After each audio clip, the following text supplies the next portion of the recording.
muito bem-vindos ao 7º episódio do Talk Jurídico.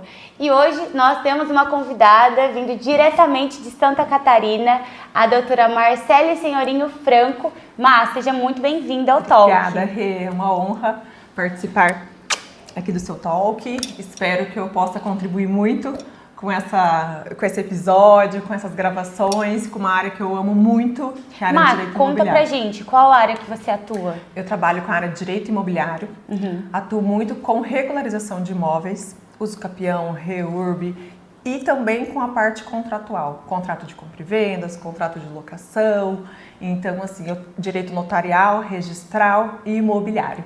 Muito legal. Gente, vocês sabem que a área do direito imobiliário tem o meu coração. É a minha área de atuação também, então esse talk vai ter muita coisa legal.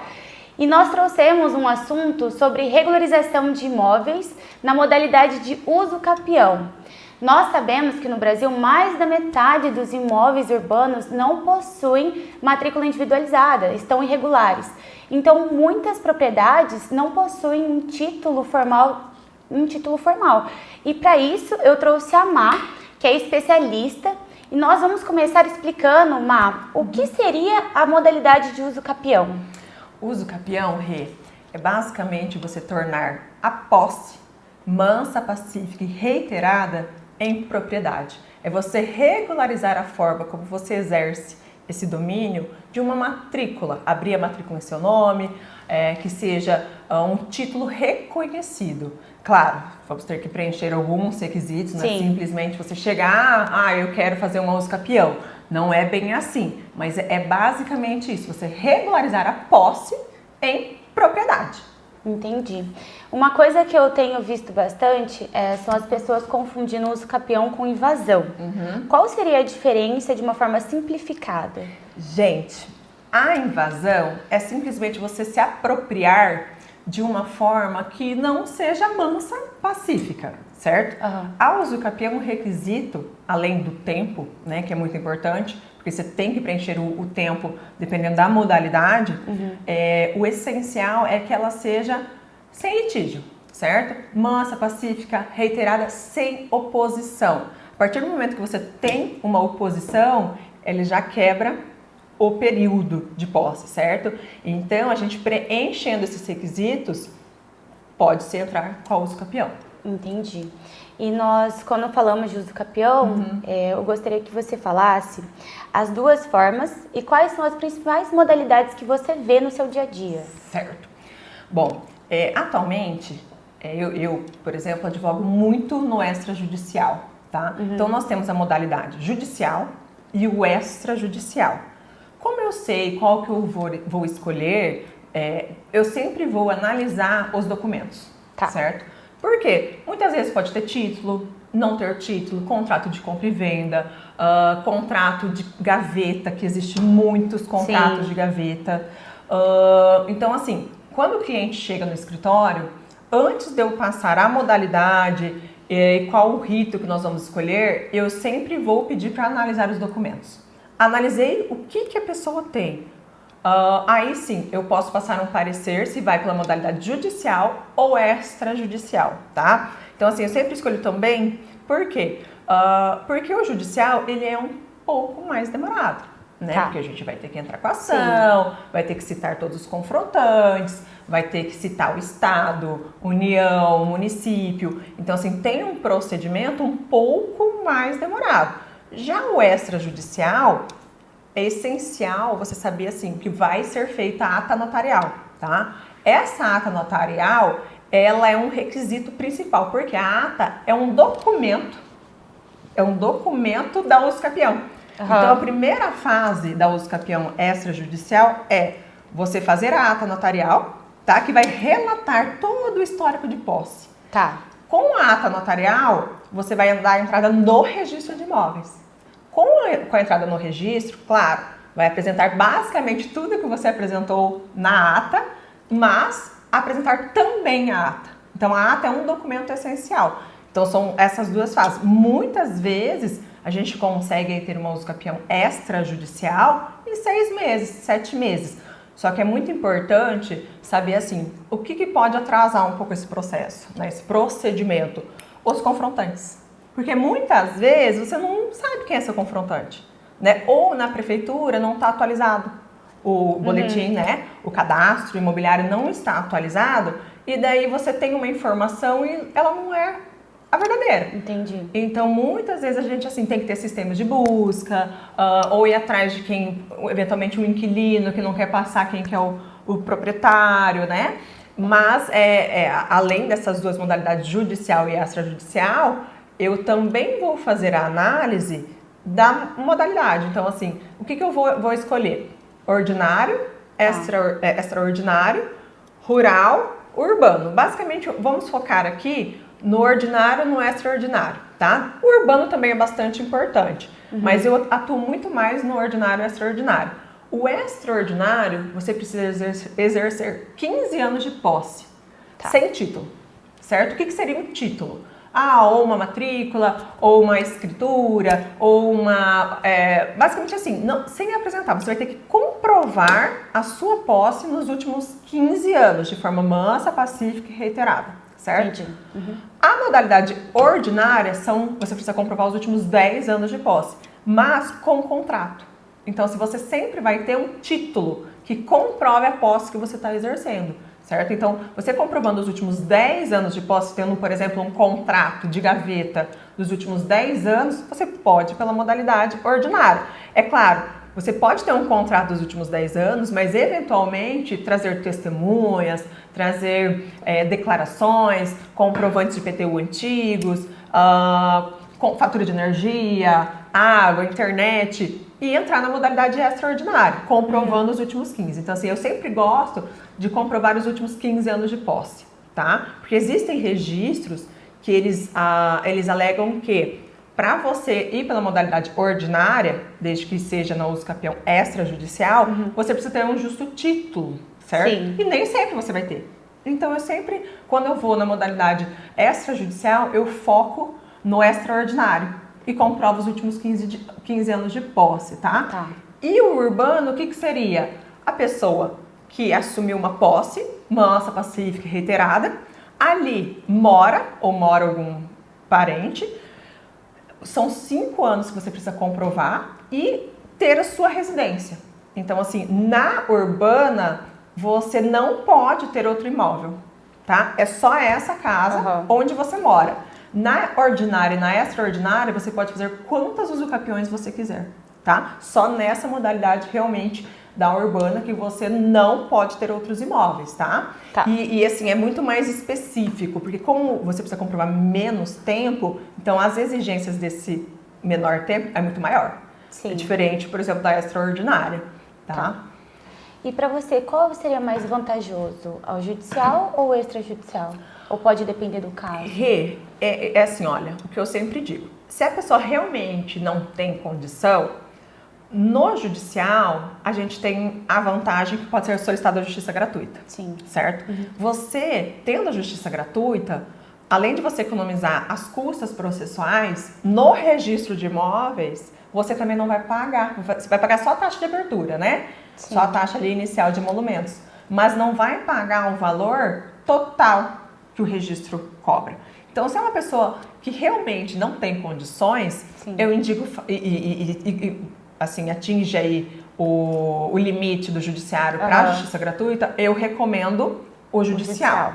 O extrajudicial tem o valor da ata notarial. Então, assim, só para ter uma base, tá claro? Sempre vai variar muito de estado para estado, município para município. Em Santa Catarina, quando eu comecei com a regularização de imóveis, a ata notarial custava R$300. Hoje, uma ata notarial chega a custar 3 mil. Nossa. Porque é baseado no valor de mercado. Não é no valor venal, entendeu? E eu sempre indico, principalmente, você declarar o valor correto para você não ter ganho de capital. Então, assim, porque se você joga o valor mais baixo, amanhã depois você vai vender o imóvel, você vai pagar o imposto. Sim. Então, já faz essa abertura dessa matrícula de uma forma que seja um valor real, um valor que corresponde ao mercado realmente. Entendi. Mas no começo, você até mencionou que trabalha com regularização fundiária, sim, né? Me explica um pouquinho o que seria o REURB comparado com a uso capião, as suas diferenças, como que funciona? Rê, a uso capião, a regularização de um lote, de um terreno, Tá. certo? Eu não preciso regularizar um núcleo. Você vai regularizar o seu terreno, tornar sua posse em propriedade. A REURB não. A REURB, você teve um fracionamento irregular do solo, certo? Que aí a prefeitura eventualmente pode ter feito o cadastro individualizado sem Tipo loteamento, um loteamento, sem regularização. E você vai regularizar o núcleo. Tá. Só que o que tem Então, que focar conjunto. é um conjunto. O núcleo tem que ser consolidado. Por exemplo, não pode ser só terrenos. Tem que ter moradias. As pessoas precisam realmente morar ou ter casas construídas. E além disso, você vai ter que fazer toda a infraestrutura. Então, energia elétrica, pluvial, sinalização. Se não tiver asfalto, vai ter que fazer calçamento.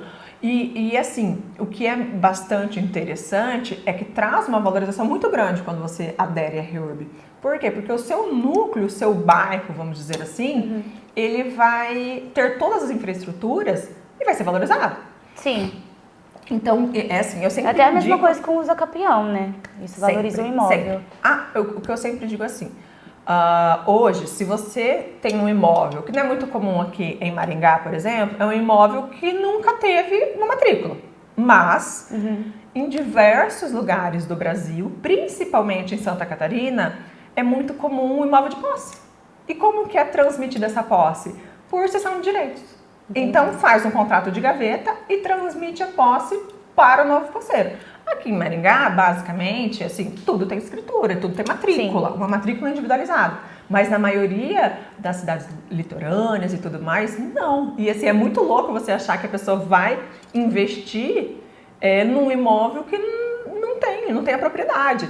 Mas E lá onde você mora é muito comum, muito. né? Assim, lá, basicamente, vamos por aí, 90% do município, porque eu moro atualmente em Garopaba. E Garopaba está muito próximo de Imbituba, assim, a cidade meio que os limites se confundem, né? Que ali é a Praia do Rosa. Lá, 90% é contrato. Só que quem vem hoje para investir, mesmo que compre a posse do imóvel, eles estão regularizando, justamente pela valorização. Então, você compra um imóvel um pouco mais barato, porque é só título de posse, e você faz a regularização do imóvel e ele já valoriza ali de cara 20%, 30%. Entendi. Entendeu? Então, se você pensar hoje assim, é um investimento. Só que, claro, você vai ter que ter uma equipe jurídica para estar analisando os documentos, Sim. né? Para não chegar e dar um tiro no pé, realmente. E, por exemplo, nós temos um loteamento irregular, Aham. mas não queremos fazer o REURB. Sim. Ninguém foi atrás. Posso usar o capi, o meu lote? Pode. É assim, eu, por exemplo, tenho até um caso que o meu cliente, ele adquiriu 23 lotes juntos, tá? Ali, realmente, fez a individualização na prefeitura só que na hora que eu fui solicitar, aí teve um erro, porque tinha um outro advogado que ele tentou fazer dos lotes individuais, só que deu fracionamento. Quando eu fui entrar com a REURB, não era consolidado. Então, não tinha construção, eram só lotes. A REURB não foi aprovada. O que eu fiz? Entrei com o uso capião da área inteira. Então, eu uso capi a área, entendeu? Entendi. E depois disso, agora sim, a gente ainda está em fase de tramitação, já está final, aí meu cliente vai escolher como que ele vai lotear, tá? Mas eu passei por essas fases justamente, e na prefeitura, tem vários vizinhos que têm construções. A gente tentou chamar o pessoal para falar, vamos fazer a REURB, porque se incluísse outros terrenos que fosse consolidado, talvez a prefeitura aprovasse. Mas, como a gente não conseguiu, porque muita gente também não tem interesse em estar gastando, porque eu não considero um gasto, eu considero um investimento. Sim, com certeza. E daí, beleza, seguimos da forma que a gente podia, né? Então, a gente fez a uso capião, né? Tudo certo. Citamos os confrontantes, ninguém se opôs, porque realmente a posse é exercida de forma mansa, pacífica e reiterada há mais de 15 anos, e depois o meu cliente vai lotear. Entendi. Então é bem, assim, os custos do loteamento da REURB tem. Sim. E é muito mais alto do que de uma uso capião. Qual que é a diferença? A infraestrutura é rateada por todos os lotes.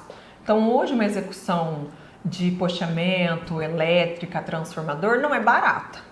Mas se você pega aí uma REURB, um loteamento clandestino, né, irregular, que tem 50, 60 lotes, cada um vai pagar a sua fração. E acaba saindo assim, muito mais vantajoso. Sim. Porque é um procedimento, a REURB, a gente faz diretamente com a prefeitura.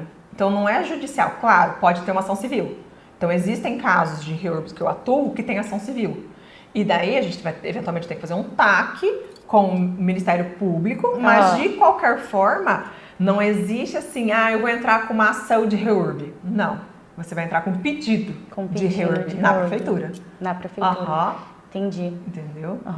Isso eu acho muito interessante você falar, porque são poucas pessoas que acabam explicando o caminho das pedras, sabe? Gente, não é uma ação, é um pedido na prefeitura. Acho isso muito interessante. Exatamente. Má, conta pra mim, quando chega um cliente no seu escritório e você quer realizar uma usucapião, quais são os documentos necessários, quais são os obrigatórios? Obrigatórios. Isso. Primeiro documento que eu solicito, o que você tem de contrato? Tá? Então, assim, muitas vezes eu recebo cliente no escritório que não tem documento, assim, e é muito engraçado que eles usam um termo recibo. Eu não tenho recibo. Antigamente eles usavam o termo assim, recibo. Gente, mas recibo é recibo de compra. Não é um contrato de compra e venda. Mas, de qualquer forma, é bastante interessante, assim, primeiro, contrato de compra e venda. Tem contrato de compra e venda, contrato de cessão, ou eventualmente ali teve alguma partilha, doação, qualquer documento que comprove que a pessoa foi emitida na posse, certo? Sim. Então assim, documento, tá. Fora esse contrato, os outros documentos básicos, né? Se você exerce a posse do imóvel, cadê a fatura de energia, o histórico da fatura de energia, histórico da Casan ou da Sanepar, por exemplo, aqui no Paraná que é a Sanepar. Sim. Fotos antigas. IPTU é obrigatório? O IPTU não é obrigatório. É muito louco você falar assim, nossa, eu não pago IPTU, eu posso entrar com o usucapião. Gente, o IPTU é um documento que comprova a sua posse, mas não é obrigatório. Entendi. Tá? É claro, muitas vezes o município pode não querer anuir porque você tem uma responsabilidade, mas isso já é bem derrubado, por quê? A execução fiscal não tem nada a ver com a regularização imobiliária, do imóvel, tá? Então, assim, o IPTU não é obrigatório, mas eu acredito que é essencial para você comprovar. Porque se você age como o dono fosse, a primeira coisa que você vai fazer é pagar os tributos. Sim. Certo? Mas se não estiver, por exemplo, o cadastro imobiliário no seu nome, você vai conseguir substituir esse documento por algum outro. Certo? Entendi. Outro documento que comprova essa sua posse. Vamos supor, você tem um filho pequeno e no cadastro da escola estava lá que você morava nesse endereço. Já tivemos casos, por exemplo, de dívidas. O cliente tem uma execução, por exemplo, uma cobrança de um crédito bancário e você comprovar pelo próprio sistema do judiciário que a citação dele foi naquele endereço. Então, assim, tudo que comprova que você mora ali realmente foi de forma mansa, pacífica e reiterada, você consegue apresentar. E testemunhas ajudam também, né? Testemunha obrigatória. Vizinho. Não. Isso também essa é uma dúvida. É muito comum, porque assim, o vizinho é confrontante. Ele obrigatoriamente ele tem que ser citado para se manifestar sobre o usucapião. Então, assim, na extrajudicial, eles têm que assinar a planta, o memorial, certo? Que faz parte da topografia. Topografia é um documento essencial para estar apresentando no usucapião. Então, os confrontantes precisam anuir, assinar essa topografia. No judicial, hoje, já teve assim, questões de juízes reconhecerem e pegarem a topografia assinada e reconhecida e dar como citado. Mas a maioria dos juízes não aceitam mais. Então, o que tem que fazer? Você tem que pedir a citação. Aí você pede a citação para ele anuir. Então, o confrontante ele não pode ser a testemunha. Mas, eventualmente, quais são os confrontantes? Quem realmente é lindeiro, faz muro com muro, vamos dizer assim. Então, o município pode fazer frente ou, por exemplo, se faz frente a uma rodovia. Pode ser uma rodovia estadual, uma rodovia federal e os demais vizinhos ali que vão demonstrar que te conhecem, que você nunca invadiu o terreno deles. tá? E a testemunha pode ser qualquer pessoa que tem o conhecimento de que você exerceu. Você exerce a posse. E no passado judicial, tinha audiência para ouvir essas testemunhas. E hoje não. Hoje é simples declaração. Claro, é o que eu sempre gosto de enfatizar. Não é uma declaração assim, eu sei que a Renata mora ali. Não, eu preciso demonstrar o histórico de posse. Eu preciso demonstrar que a Renata mora ali, mas eventualmente ela comprou ou ganhou ou assumiu a posse. De que forma? Então eu preciso trazer esse histórico de posse nessa declaração testemunhal. Então tem que ser uma coisa elaborada. Entendi. Não é simplesmente você pegar qualquer é um amigo meu, vai lá e... Exatamente, é alguém que precisa realmente ter acompanhado essa posse. Entendi. Mar, e durante esses processos, quanto tempo demora mais ou menos para você obter um registro definitivo? É assim, no judicial, eu tenho processos que estão bem rápidos, tá? Processo assim, por quê? Rápido também, porque a gente já apresenta todos os documentos necessários, tá? Eu adoro acompanhar você no Insta. Hoje saiu mais um registro. Eu fico, ai gente, que bonitinho, que bom.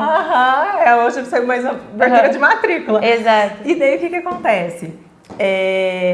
Até me perdi agora qual era a pergunta. Não, quanto tempo demora mais ou menos? Isso. Então assim, o extrajudicial você pode levar aí de 6 meses a 1 ano. Por quê? Porque você precisa da assinatura dos confrontantes. E você precisa colher. Se você não conseguir essa assinatura dos confrontantes, você pode pedir para o cartório notificar. Só que daí assim, é um custo a mais, né? Então é muito interessante que você já apresente, quando faz a abertura no registro de imóveis, já apresenta a topografia assinada e reconhecida. E hoje, com a assinatura do Gov e a assinatura digital, tem essa facilidade que a pessoa pode estar do outro lado do mundo e assinar eletronicamente. O judicial, claro, vai ser um pouco mais demorado. Porque a gente vai envolver diversos órgãos, vai envolver o promotor, o MP sempre tem que se manifestar, eventualmente para ver se é um fracionamento irregular de solo, se teve uma tentativa de burlar algum imposto, então o MP vai se manifestar no processo. Então hoje eu tenho usucapiões, por exemplo, lá em Garopaba, que já saíram em 10 meses. 10 meses. Mas é claro, eu tenho usucapiões que estão tramitando há 3 anos. Sim. Eventualmente, por quê? Porque um confrontante contestou, ou um confrontante que já eventualmente poderia ter anuído a planta, mas daí depois o juiz pediu citação, faleceu, tem que ser habilitados os herdeiros, aí os herdeiros têm que estar abrindo inventário. Então, assim, cada caso é específico. E uma coisa que eu sempre falo, nunca se compare com o seu vizinho, porque cada caso é um caso. Sim. De fato, o documento que o seu vizinho tem não é o mesmo documento que você tem. As provas que o seu vizinho tem não são as mesmas que você tem. Sim. Então, assim, cada caso é um caso. A gente tem que analisar isso e verificar de fato o que aconteceu. Por exemplo, já aconteceu da gente protocolar e de repente ver que quem vendeu não teve a anuência da esposa. Aí parar no meio do procedimento e ir atrás da pessoa que vendeu. E era muito comum no passado, tá? Sim. No passado, as mulheres não assinavam os contratos, era só os homens. Então o homem comprava, vendia, e uma coisa que a gente tem que deixar bem claro é que qualquer um do casal pode comprar, mas para vender, os dois assinam. Eu sempre colho a assinatura dos dois, independente do regime de casamento, tá? Para não ter qualquer tipo de nulidade dessa compra e venda. Mas ao longo do processo podem surgir situações que eventualmente assim, deixa eu ver, e já aconteceu também, de eu entrar na modalidade extrajudicial e no meio do caminho falar, não vai dar certo. E você ter que ir pro judicial. Entendi. Pode acontecer, entendeu? Então, assim, nesse meio do caminho, a pessoa brigou com o vizinho. O vizinho não quer assinar a planta e o memorial. Vamos pro judicial, vai ser mais rápido. Nossa. E existem, assim, brigas aleatórias, né? Que não tem nada a ver com a posse. Sim. E agora também, esses dias eu estava conversando, comigo nunca aconteceu, tá? De confrontante querer cobrar pra assinar. Cobrar? Meu Deus. É um absurdo, gente. É um absurdo. Eu jamais, nenhum confrontante veio me fazer essa, hein? Porque eu não vou aceitar, não. Ainda vou criar prova contra. Mas eu já tive colegas que atuam na área também que confrontantes querem tirar vantagem. tipo, Não, eu gente, só assino se você não pagar, então. não é? É um absurdo, Caramba. absurdo, assim. Então, esses documentos, né, o que é muito importante, para você ter os documentos certos, influencia diretamente no tempo da sua regularização. E claro, é o que eu digo, né, Rê? Um advogado especialista. Com Porque certeza, o isso faz advogado- totalmente diferente. Exatamente. O advogado, eu sempre comparo muito com o médico. Sim, Se você tá com um probleminha Aham. no olho, É. você não vai no cardiologista. Não é? Exato. Então, se você precisa regularizar um imóvel, você não vai procurar um criminalista. Você vai procurar alguém que seja especialista na área de direito imobiliário. Exatamente. Né? Então, basicamente, começa por aí. Sim. Procure um advogado de confiança. Você tem, e assim, você tem que ter confiança no seu advogado. Porque é essa pessoa que vai estar te representando e falando em seu nome. E assim, só para constar, mesmo que seja o extrajudicial, que é diretamente no cartório, precisa de advogado, obrigatoriamente, tá? Então você não pode simplesmente chegar lá e falar assim, eu sei os documentos que precisam, tá aqui, cartório. Não, não vai ser aberto. Você precisa ter um advogado constituído, tá? Apresentar para a procuração, apresentar os seus documentos pessoais, as carteirinhas dos advogados, do advogado, enfim, você precisa comprovar que esse advogado Exatamente. está habilitado para estar te representando. Má, a gente já está caminhando para o final, mas ainda tem algumas perguntas. Aham. Se o imóvel estiver em nome de algum falecido, posso entrar com o usucapião também? Pode. Então, assim, eu sempre gosto de enfatizar, principalmente se não existe a propriedade deste imóvel, tá? Então, o que é muito comum é o quê? Se você está na posse do imóvel, tá? Vamos supor, o seu sogro e sua sogra faleceram, você ocupou o imóvel, certo? Está cadastrado em nome do falecido, porém, quem exerce a posse? Sou eu. Então, quem que cuida desse imóvel? Quem que paga os tributos? Quem que tá ali? Sou eu. Claro, não pode ter oposição, tá? E os herdeiros? Então, aí, o que acontece? Se um herdeiro aceita que o outro herdeiro fique na posse e nunca tenha contestado, ele corre o risco desse herdeiro que está na posse fazer uso capião, tá? Entendi. Então, assim, a uso capião é uma modalidade de regularização. E outra, tá? Existem casos de ter sido feito inventário, tá? No inventário, por exemplo, cada um ficou com uma cota parte, tá? Deste imóvel, só que um só mora. Um só exerce a posse do imóvel. Entendi. E fica lá 10 anos, 15 anos. Gente, essa pessoa pode entrar com os capião. Pode, né? Então, assim, tem que cuidar. Tem que ficar esperto, Porque gente. se eventualmente um dos herdeiros mora no imóvel, Aham. faz um contrato. Porque o contrato, eventualmente, ele Vai assume... trazer uma segurança jurídica. Exatamente, tem que ter uma segurança jurídica. Então, é uma situação muito importante. Herdeiro que permanece no imóvel pode usucapiar. E é mais comum do que vocês imaginam, assim. Eu vi esses dias um caso do jogador de futebol, Vampeta, que emprestou uma casa de praia para os primos, e os primos entraram com o usucapião. Por quê? Moraram lá, ficaram anos Nossa, lá. ele esqueceu a casa. Esqueceu a casa, simplesmente. E eles entraram assim, fizeram reformas, benfeitorias, comprovaram esses pagamentos e eles entraram com o usucapião. Ele perdeu a casa. Meu Deus. Ele perdeu a casa. Então, assim, depois vai falar que é invasão, mas você cedeu a posse. Sim, Sem um contrato. foi emancipação. Exatamente. Depois de 15 anos ele lembrou da casa, foi lá que os primos tinham entrado com os campeões. Já era. Não adianta. E daí que entra a citação, principalmente por edital, para pegar esses terceiros. Entendi. Entendeu? Terceiros interessados. Então também tem que sair por edital. E não tem como ele reverter daí? Não. Ali já foi comprovado. Por quê? Porque ele preencheu os requisitos da usucapião. Entendi. Então, a partir do momento que ele preencheu os requisitos, já era. Se foi conseguido Foi o usucapião, sentenciado, foi encerrou. transitado em julgado, ele não consegue reverter. É bem interessante, assim, essa situação, tanto dos herdeiros. Sim. Então, e assim, depois os herdeiros se aproveitam também. Então, eu tenho diversos casos de herdeiros que assumiram. Isso. Me conta um caso que te marcou, assim, que você acabou atuando. Sim. Falou, meu Deus, que caso é esse? Exato. É muito comum, tá? É muito comum o herdeiro ficar na posse do imóvel. Um dos herdeiros.